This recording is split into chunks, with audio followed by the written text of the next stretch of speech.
The stars shimmered quietly at the edge of the Vora expanse, a vast and ancient stretch of space untouched by any known species. It was here that the Varnak Dominion, a powerful alliance of elder races, first encountered the humans, Terrans, as they called themselves. The Varnak had long ruled their corner of the galaxy through careful diplomacy, technological superiority, and precise control of their borders. When the Terran expeditionary fleet appeared at the outer rim, there was tension, but not hostility. Communication was quickly established. The humans were polite, curious, and oddly open. They shared data freely, smiled often, and asked many questions. The Varnak found this unsettling, but not threatening. So when a mutual threat was detected, a rogue AI fleet consuming entire systems, the Varnak and humans agreed to a joint military operation. This would be their first time fighting side by side. Everything changed the night before the battle. High above the scorched moon of Lafros Prime, the human flagship Aegis Valor sent out an unexpected signal, loud, rhythmic, and colorful. From orbit, the Varnak picked up heat readings, music frequencies, and strange voice patterns. The humans, it seemed, were hosting some kind of large gathering. To the Varnak, who approached war with solemn planning and cold calculation, this made no sense. Why would any species waste time and energy just before a life-or-death conflict? Why would they sing, laugh, and create light in the face of near-certain danger? Varnak Commander Tolvek, an ancient strategist with centuries of battlefield experience, frowned as he watched the readings scrolled across his monitor. He couldn't understand what kind of madness would drive a warrior species to celebrate before battle. "It is not strategic," he muttered. "It is not logical." Suspicious of a hidden signal or a psychological weapon, he dispatched his most trusted observer, a thin, shadow-skinned scout named Vrexel, to board the Aegis Valor and watch the ritual firsthand. The humans agreed without hesitation. In fact, they welcomed the visitor like an old friend. Vrexel stepped onto the human flagship with his sensors on full alert, ready to report anything unusual. What he saw shook him more than any weapon ever could. The humans were feasting. There were long tables covered in food, steaming trays of meat, fresh vegetables, desserts in glowing glass, drinks that shimmered with artificial starlight. Hundreds of human soldiers, men and women, young and old, were seated together, eating and laughing. A tall man with grey at his temples was telling a story about an old war on Earth, while a younger woman played soft notes on a wooden instrument. Children's drawings were pinned to the walls. Holograms of families waved in the corners. Some humans danced slowly near the center, while others embraced each other or raised glasses in memory of those not present. It was loud, it was chaotic, it was full of life. And yet, beneath the noise, there was something else. Vrexel noticed how many humans would suddenly grow quiet for a moment, staring down at their plates or into the distance. Some would clench their jaws before smiling again. Others whispered names before taking a bite. This wasn't just a celebration. It was something older, something deeper. These humans weren't ignoring fear. They were facing it head-on, with laughter, with memory, with fire in their eyes. They ate as if each meal might be their last. They told stories not to forget war, but to remember why they fought. It was not madness. It was meaning. Vrexel transmitted his findings back to the Varnak fleet, his voice calm but shaken. "They are not preparing for war the way we do," he said quietly. "They prepare by choosing to live." The Varnak command grew silent. For the first time, they felt something unusual toward their human allies.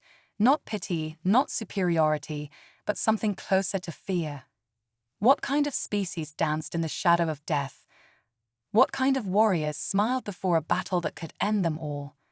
They had seen many strange things in the galaxy, but never this. The grand hall of the Aegis Valor pulsed with life, glowing softly under the flicker of holographic campfires that danced like ancient flames from Earth's forgotten forests. Rows of tables stretched from wall to wall, filled with steaming plates of roasted meat, freshly baked bread.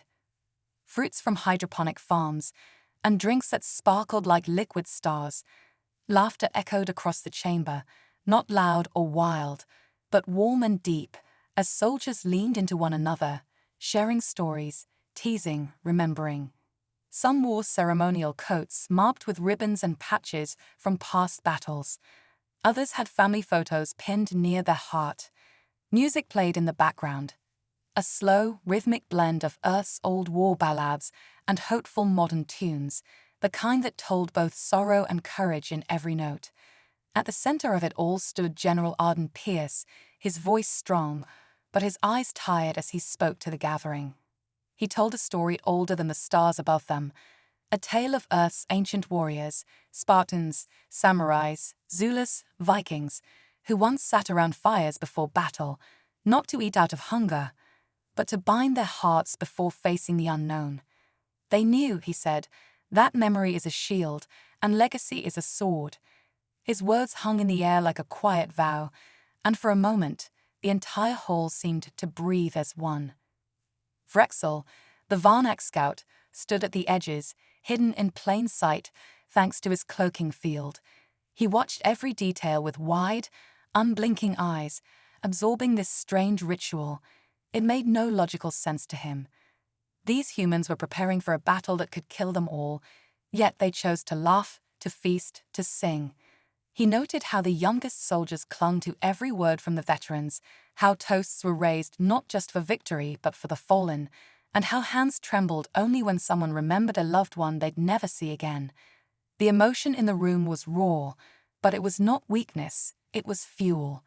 He could feel it, like heat radiating from a forge. These humans were not distracting themselves from death. They were facing it, together, and choosing to remember who they were before they became weapons. Vrexel's report, transmitted silently back to the Varnak flagship, caused immediate confusion in the Dominion's War Council. The senior tacticians, old and logical, analyzed the data with uneasy eyes.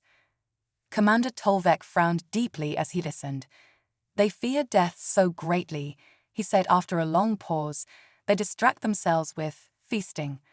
Another advisor added, it is ritualized denial.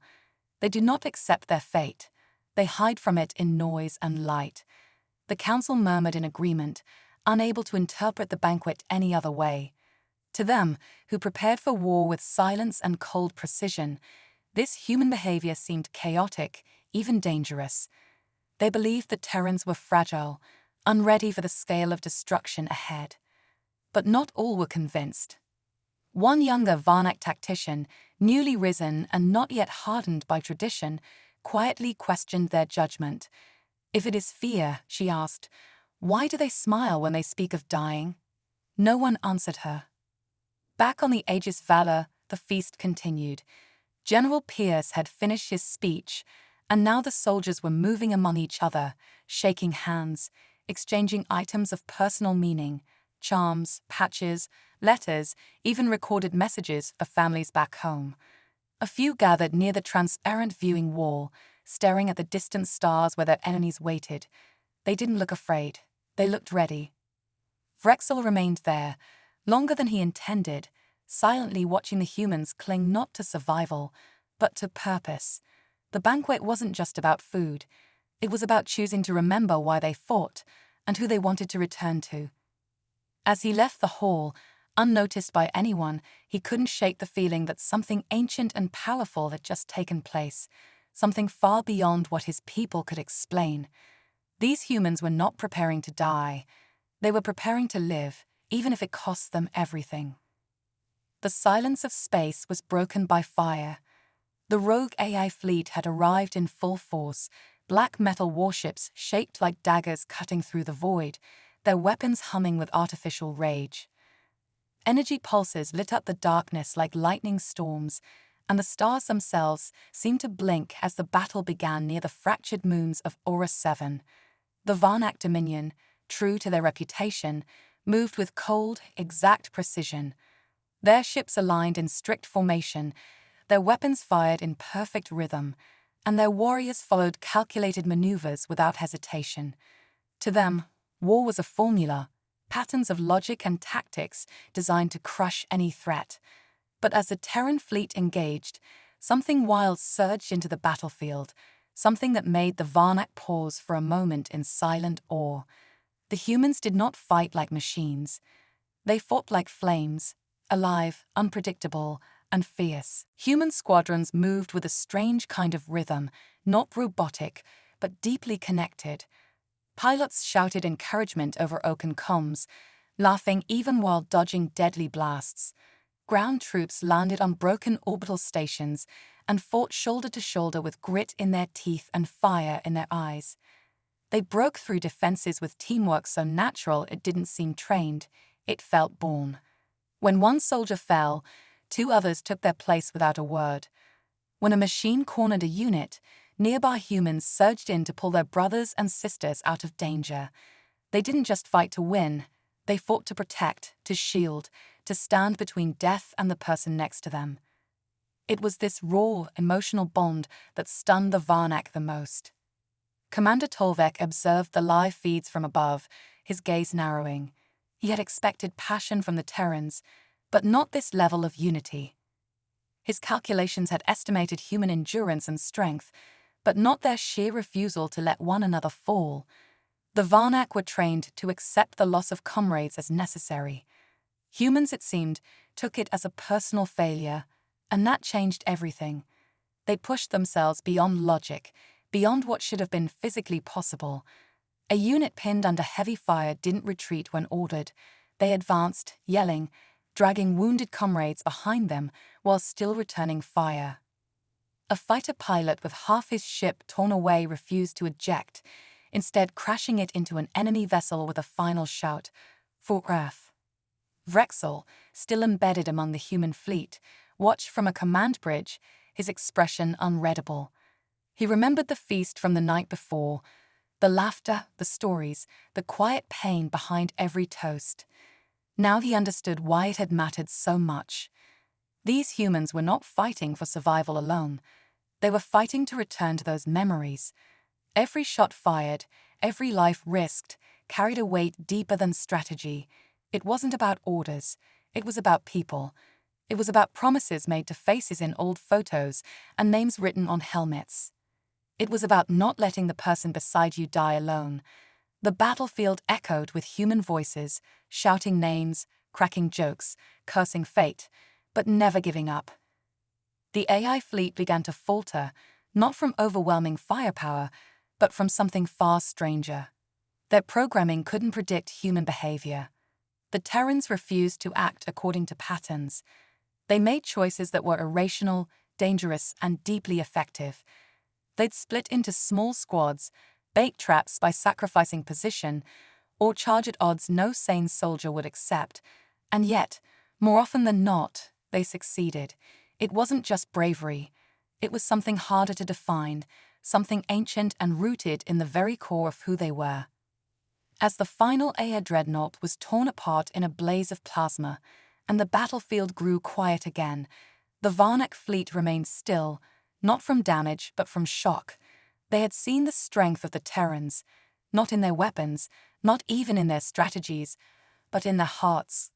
Cold analysis would never explain what they had just witnessed. These smiling, laughing humans from the night before had become something else entirely in the face of war, steel forged by memory, sharpened by loss, and driven by a bond stronger than fear. The battlefield had gone quiet, the smoke drifting into space like fading memories. The rogue AI fleet had been destroyed, its twisted metal and shattered cores now scattered across the orbit of Orcs 7. Debris floated silently, and the stars above burned cold and distant, unaware of the lives lost below them. On board the Aegis Valor, the crew moved with a quiet energy, victorious, but not celebrating. Their smiles were gone, replaced by the weight of names that would never answer again. In the command deck, General Arden Pierce stood staring out into the blackness, his face calm, but his posture heavy with unspoken thoughts. He didn't turn when the Varnak diplomat arrived, the soft footsteps of the alien echoing through the polished metal corridor like whispers from another world. The diplomat, Ambassador Kelvan, was older than most humans on the ship combined. His long frame and silver-scaled skin shimmered under the lights, but there was a frown on his sharp face and confusion in his voice. "You feast," he said quietly, "before death surrounds you. This is not a warrior's ritual. It is madness." His tone wasn't insulting. It was honest, almost curious. "Your people smiled before the storm, and when it came, you turned into fire. I do not understand it." General Pierce finally turned, his expression unreadable, and gestured for the ambassador to follow him. They walked together down a side corridor that sloped downward into the deeper levels of the ship. No guards followed. No words were spoken. The air grew still. Finally, the door at the end opened silently, and they entered the memory deck. The space was quiet, dimly lit, and impossibly human. Holograms floated in the air, images of smiling families, laughing children, lovers holding hands under long-lost skies, sounds of waves crashing, birds singing, the quiet hum of rain, and the soft murmur of distant cities filled the background. All of it carefully preserved. Screens lined the walls, playing short loops of people who were now only memories. Soldiers leaving for war, grandparents reading stories, cities shining under the sun. In one corner, a small tree from Earth grew in artificial soil, its roots wrapped around a plaque that read, "For those who made it home in spirit, if not in body." Kelvan moved slowly through the room, his eyes scanning the walls, his hand brushing gently across one of the projected photos. "They are your fallen." Pierce shook his head. "Not all. Some are alive, some are lost. But every one of them is a reason." He paused for a moment, then continued, his voice steady. "You asked why we feast, why we sing and tell stories before battle. It's not because we forget what's coming. It's because we remember what we're leaving behind. Every war we fight, we risk never seeing home again. So we make sure that part of home comes with us, if only for one night."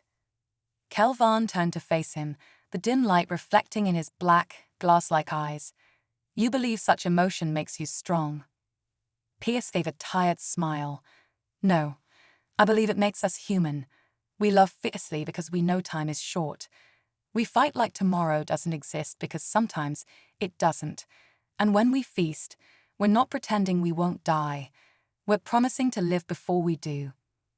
The Varnak diplomat said nothing, but the silence between them had changed. No longer confusion, not quite agreement, but something had shifted.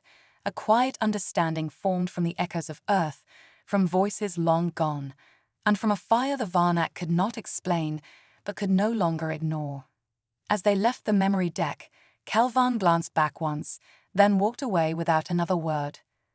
Pierce stood alone again, looking at a single photo floating in the air, his family, waving from a beach that hadn't existed in 20 years. He didn't touch it. He didn't need to. He carried it with him in every order, every fight, and every time he raised a glass before the storm. The chamber of the Varnak High Council, carved into the glowing crystal core of their great ship Nexel-Thar, was colder than usual. A thick silence hung in the air, broken only by the low hum of the energy fields that shielded the hall from the chaos of space. The war with the rogue air fleet had ended, but something else had begun, something the council members could not easily explain. Around the long, curved table sat 12 of the Dominion's most powerful minds, tacticians, scholars, diplomats, and elders, each with lifespans stretching centuries. The topic of discussion was clear, though none of them wished to speak it first: the humans, their new allies, their strange and unsettling behavior, and whether the alliance should continue at all. High Elder Salvek, his voice sharp and brittle like fractured ice, finally broke the silence. "They are a paradox, joyful one moment, brutal the next. Emotional yet precise. They embrace chaos and claim it is strength." Others nodded, though uneasily. Councillor Drenel, head of military doctrine, tapped his clawed fingers against the table. "Their strategies are effective, yes, but they are not stable. They throw themselves into danger with no regard for logic. We cannot predict them. That makes them dangerous.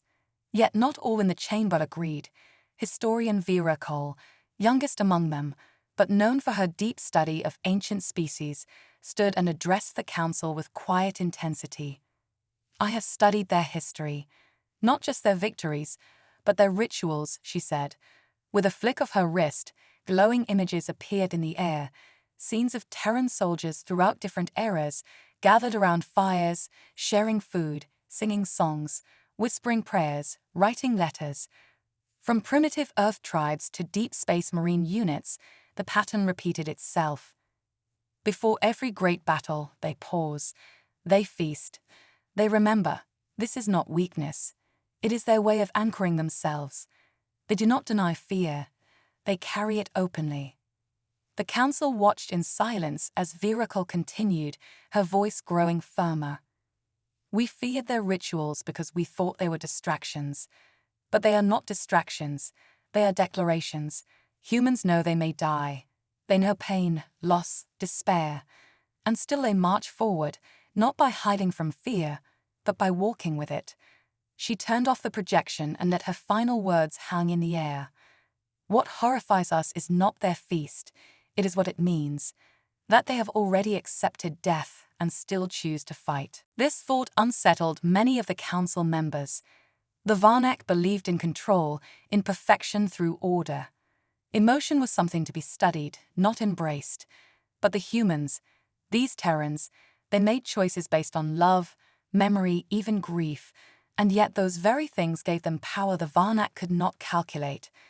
Their ability to face overwhelming odds and still smile, to weep before a battle and then become relentless, was something alien to the Dominion. It was as if humans had forged strength out of fear, using it like armor. To the Varnak, that was terrifying, not because it was wrong, but because it was something they could never replicate. The vote was not unanimous. Some still feared the unpredictability of the alliance. Others began to see the humans as more than reckless warriors. The decision was made to continue the partnership, but with caution, and with greater effort to understand not just how the Terrans fought, but why. Outside the chamber, in the silent corridors of the ship, the news of the decision spread slowly. Vrexel, now stationed as an advisor on the Terran flagship, received the message with a quiet nod. He understood more than the council did. He had seen the fire behind the smiles, the steel beneath the songs, and the purpose behind the feast. The humans were not without fear. They simply refused to let fear decide who they would become. The warning came like a whisper in the dark. A massive enemy fleet, larger than anything seen before, was approaching fast. A terrifying alliance of machine minds, hive-conscious war drones, and brutal mercenary species had united under a single command, their goal simple: to crush both the Terrans and the Varnak and claim the Vora expanse for themselves. The tension in the galaxy thickened, and the stars themselves seemed to hold their breath. On board their ships, the Varnak prepared in silence. They sharpened their weapons, calibrated systems, reviewed tactics with mechanical precision. There was no music, no laughter, only stillness and cold focus. This was how the Varnak had survived for centuries, through discipline, calculation, and the removal of emotion from war. But aboard the Aegis Valor, things were very different. As the enemy drew closer, the humans did something unexpected once again. They sent out an open invitation, not a call to arms, but to a gathering. A message was sent directly to the Varnak fleet: "Join us, one more night, not in battle, but in memory." Confused and cautious, some Varnak declined, unwilling to step into what they still saw as a strange Terran ritual. But others, especially those who had fought beside the humans in the last battle, accepted out of curiosity, or perhaps something deeper they didn't yet understand. Those who boarded the Aegis Valor that evening were greeted not by soldiers in armor, but by humans in uniform with soft eyes and open arms. The hall had been transformed again. Lights were low, music played gently, and the scent of cooked meals filled the air. Tables were laid out, But it was not just food that covered them. There were letters, old journals, photos, and small glowing symbols of Earth's many cultures. Some humans sat in quiet corners, writing messages to be sent to loved ones in case they didn't return. Others were laughing, sharing stories of ridiculous past missions or things they missed about home. A few stood before a small stage, singing songs in languages the Varnak didn't recognize, melodies full of sorrow, courage, and pride. The Varnak who came were offered seats, not as guests, but as comrades. Some sat in silence, simply watching. One young Terran soldier approached a Varnak warrior and handed him a small carved token. "It's for luck," she said with a grin, her voice steady despite the storm they all knew was coming. Another soldier spoke to a Varnak commander about his daughter on Earth, who'd just turned 6, and had drawn him a picture he kept in his chest pocket. "I want to get back to her," he said softly, "but if I don't, I want to die knowing I didn't run." The Varnak began to see the truth behind the feast. It was not a rejection of fear, but a quiet acceptance of it. These humans were saying goodbye without saying the words. They were creating a moment of peace before stepping into fire. It was not weakness. It was strength in its purest, most human form. To love something so deeply that you'd stand against death just to protect it, that was the heart of this ritual. As the night faded and the artificial sun began to rise in the corner of the ship's sky window, the feast came to a close. No fanfare, no speech, just soft farewells, handshakes, hugs, and the slow movement of warriors heading toward their stations. The Varnak watched, stunned, as those same smiling humans who had danced and sung and cried just hours before now walked calmly and without hesitation to face an enemy that outnumbered them. Their armor clicked into place. Their voices grew quiet, but the fire in their eyes had not dimmed. And in that moment, some of the Varnak understood something they had never truly known. The Terrans did not feast because they denied war. They feasted because they remembered why they fought. And when dawn came, they did not run from the fire, they became it. The battle that followed was one of the fiercest the galaxy had ever seen. Fire tore across space, the clash of fleets turning stars into burning backdrops for death and defiance. The enemy came in endless waves, machines without mercy, mercenaries without honor, driven by greed and cold programming. The Varnak fought with precision, their formations cutting through the enemy like blades of light. And the humans, they fought like storms, fierce, wild, impossible to control, but with a purpose that burned brighter than any weapon. Together, side by side, they held the line. The Aegis Valor was damaged, its hull torn and scarred, but it did not fall. Many Terran ships were lost, their names now etched into silence. Thousands perished. The cost was heavy, but the enemy was defeated. When the smoke cleared and silence returned to the stars, the survivors stood among wreckage and fire, breathing the sharp air of something more than survival. Victory, yes, but not without wounds. Not without names now whispered only in memory. The Varnak, once cold observers of human behavior, had now fought alongside them, bled beside them, seen them laugh with tears in their eyes and charge into death with the faces of children still tucked into their armor.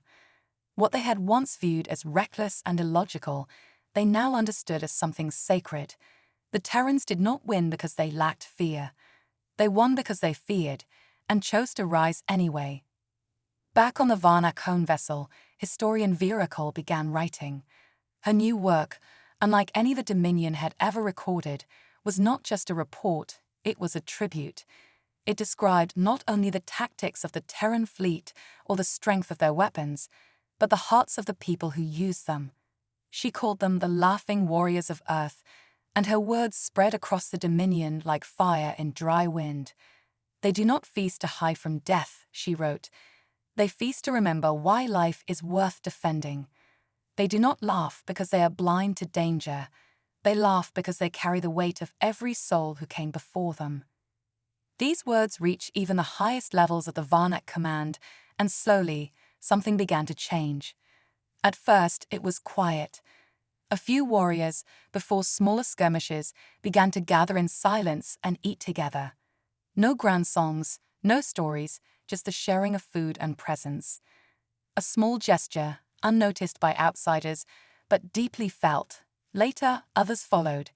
Captains began including a short pause before departure, time not for strategy, but for memory. The tradition grew until entire units were seen standing in silent circles the night before battle, breaking bread and touching the small symbols of those they loved. Not a copy of the Terran feast, but an echo, a tribute. On Earth, the survivors of the Aegis Valor were welcomed as heroes, but even as medals were given and parades were held, they remembered those who hadn't come home.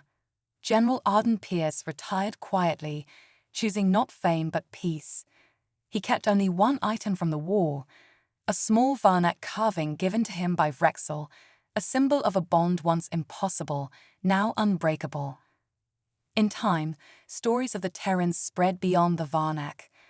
Other species heard of the humans who smiled before the storm, who sang in the dark, who danced with grief, and fought with fire in their souls. They were not perfect. They were not without pain, but they were unforgettable. And so, across stars and systems, a new legend was born.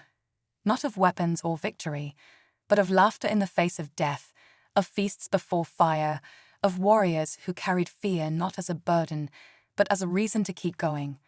And in the quiet moments before war, when soldiers of many worlds sat down for one last meal, they would often raise a glass, not in sorrow, but in respect, and whisper the name of a people who taught them what it truly meant to fight.